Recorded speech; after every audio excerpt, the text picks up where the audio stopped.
जीते थे। पूर्णिया जीवन ज्योति केंद्र से बड़ा ही आत्मीय गहरा लगाव था। परम पूज्य सदगुरु धर्म स्वरूप साहब जी के अनन्य भक्त थे और प्रत्येक वर्ष वार्षिक सत्संग में अपना बहुमूल्य समय सहयोग देते रहते थे और सदगुरु धर्म स्वरूप साहब जी के स्वरूप लीन होने के बाद पूर्णिया से उनकी आस्था कम नहीं हुई। उन्होंने अपने शरीर छोड़ने से पूर्व कहा कि पूर्णिया के गद्दी पर साहब जी के बाद जितेंद्र साहब जी आसीन है, जिनको सदगुरु देव जी ने अपना गुरुपद दिया है, उनको अवश्य बुला लेना। और वही किए। यहाँ के विलास जी और लोग, उनके सुपुत्र, और अंतिम जब उनका यात्रा चल रहा था, मैं फारबिसगंज से उधर था। मुझे उससे एक रात पहले मैं दरभंगा में था, रात में फारबिसगंज रुका था। सुबह में सूचना मिली कि रात में ही ज्ञानी बाबा का शरीर शांत हो गया। तो मैं वहाँ से चला पूर्णिया होते हुए, और जब तक उनका अंतिम दर्शन किया, पुष्प अर्पित किया, आरती की, और तब उनका कार्यक्रम संपन्न हुआ। और उस दिन के बाद आज पुनः उनकी श्रद्धांजलि सभा में आप लोगों की श्रद्धा उनके सुपुत्र सुरेश बाबू एवं डॉक्टर उमेश बाबू की श्रद्धा से, भक्ति से, निवेदन से, और इस गांव के जितने भी भक्तगण हैं सभी की श्रद्धा अटूट है। उनके कारण मैं आप लोगों के बीच पुनः आज उपस्थित हुआ हूँ श्रद्धा सुमन अर्पित करने के लिए। वास्तव में कबीर साहब ने कहा, आया है सो जाएगा राजा रंग फकीर, कोई सिंहासन चढ़ चले, कोई बंधे जात जंजीर। जो आया है उसको जाना सुनिश्चित है, जो जो आया रहने न पाया। कोई भी आया तो रह नहीं पाया यहाँ। ये शरीर कार्य करने के लिए साधन है। कौन सा कार्य करने के लिए? तो अपना कार्य करने के लिए। लेकिन आज अपना कार्य नहीं करते लोग, तब क्या करते हैं? संसार का कार्य करते हैं। क्योंकि ये जीवन का, जितने जीवन, यह मनुष्य का जीवन जितना बहुमूल्य है, उस जीवन का समुचित लाभ नहीं लेते। जीवन दो तत्वों से बना है। शरीर जिसको आप देखते हैं, जो सबके सामने है। आत्मा जिसको आप नहीं देखते हैं, जो निर्गुण है, निराकार है, गुणातीत है, मन वाणी से परे है, इंद्रियातीत है, उसको अनुभव गम्य भजेत ही संता। जो अनुभव गम्य है वही उसका भजन करते हैं। ऐसे अनुभव गम्य ध्यानी बाबा थे, उस आत्म तत्व का भजन करते थे। तो अनुभव गम्य अवस्था जो ध्यानी बाबा साइड से पंचभूत शरीर जो ध्यान के लिए साधना के लिए, भक्ति के लिए, सत्संग के लिए, परोपकार के लिए मिला है, उस जीवन को मनुष्य अपनी भोग वासना की पीड़ा का साधन समझ करके भोग वासना में ही लगा रहे हैं। यह सर्वथा अनुचित है, क्योंकि यह मानव शरीर भोग वासना के लिए आपको नहीं मिला है। तब यह शरीर साधना करने के लिए मिला है। रामायण में आया है, साधन धाम मोक्ष कर द्वारा, पाए न जाय परलोक सवारा। यह साधन के धाम है, मोक्ष का दरवाजा है। इस शरीर को पा करके विषय भोग कमाना आपका लक्ष्य नहीं होना चाहिए। तो आपका लक्ष्य क्या होना चाहिए? तो साधना के लिए इस शरीर का उपयोग होना चाहिए, क्योंकि शरीर माध्यम खलु धर्म साधनम, समस्त कर्म करने का साधन यही मनुष्य शरीर है।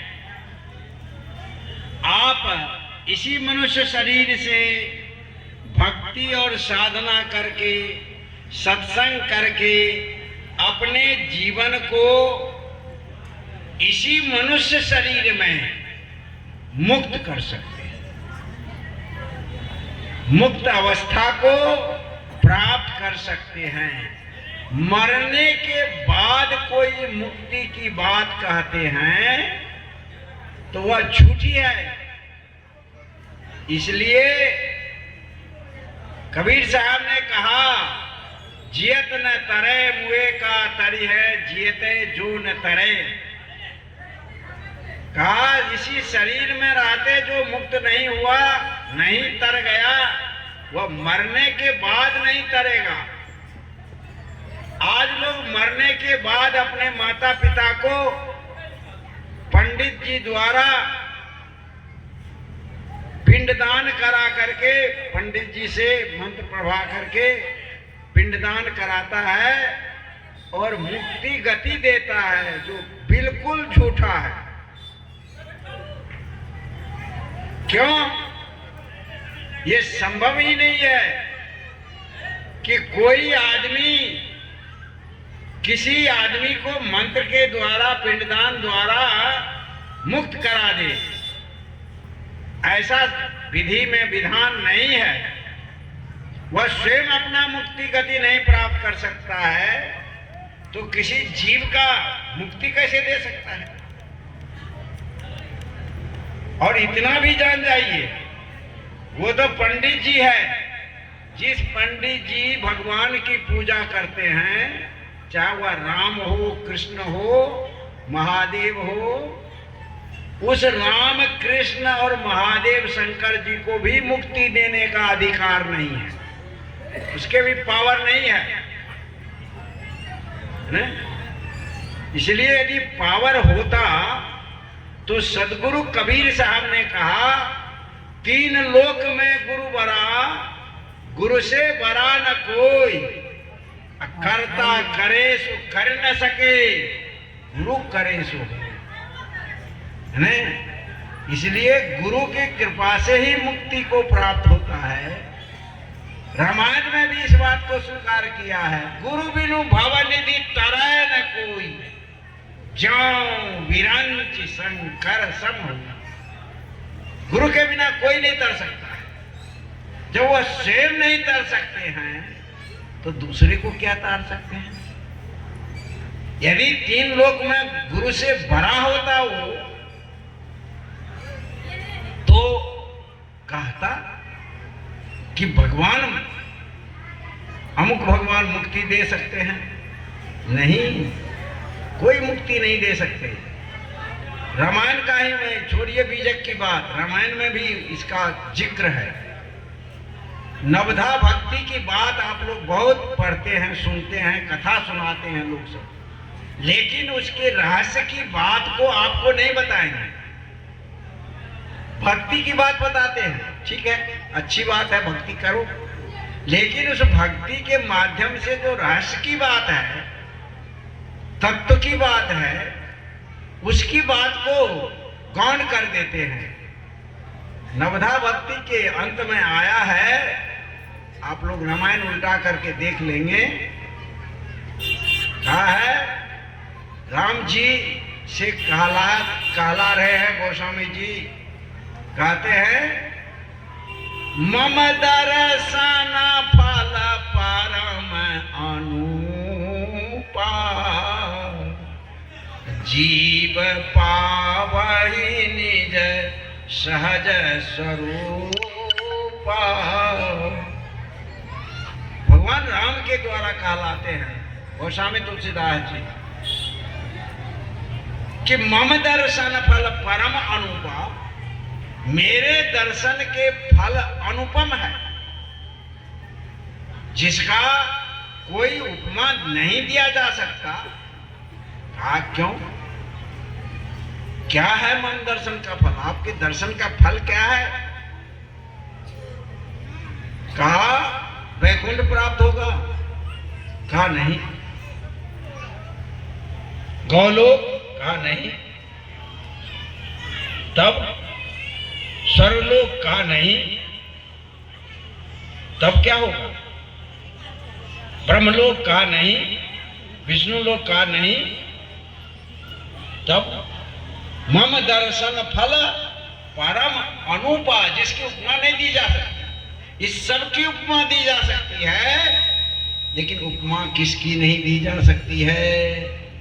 तो जीव पावहि निज, यह जीव जो है, निज मन अपना, निज सहज स्वरूपा, अपने स्वस्वरूप का बोध प्राप्त कर सकता है। और जब तक स्वस्वरूप का बोध नहीं होगा, जब तक स्वस्वरूप का ज्ञान नहीं होगा, तब तक कोई भी जीव मुक्त नहीं हो सकता। कोई भी जीव मुक्त नहीं हो सकता, कोई भी मनुष्य मुक्त नहीं हो सकता बिना स्वस्वरूप के ज्ञान का। मुक्त हो ही नहीं सकता। इसलिए निज स्वरूप का ज्ञान होना, माइक को थोड़ा सा ठीक करिए, आवाज थोड़ा सा कम, कभी कभी सीटिंग है। निज स्वरूप के ज्ञान के बिना यह जीव जन्म मरण के चक्र से नहीं छूट सकता। निज स्वरूप के ज्ञान के बिना कोई भी जीव भवसागर से पार नहीं हो सकता। तो ऐसी स्थिति में क्या करना पड़ेगा? तो यह मनुष्य के शरीर ही वह साधन है जो ध्यान के द्वारा अपने मन को निर्विषय कर सकता है। क्योंकि मन एव मनुष्यानाम कारणम बंध मोक्षयो बंधाय विषयासक्तम मुक्तैर विषय समर्थम। ये जीव जो बंधा हुआ है, चाहे आप हो, चाहे मैं हूं, चाहे और कोई संसार के लोग हो, उसे बंधन और मोक्ष का कारण क्या है आपको पता है? पता है तो साधना कीजिए, नहीं पता है तो जान लीजिए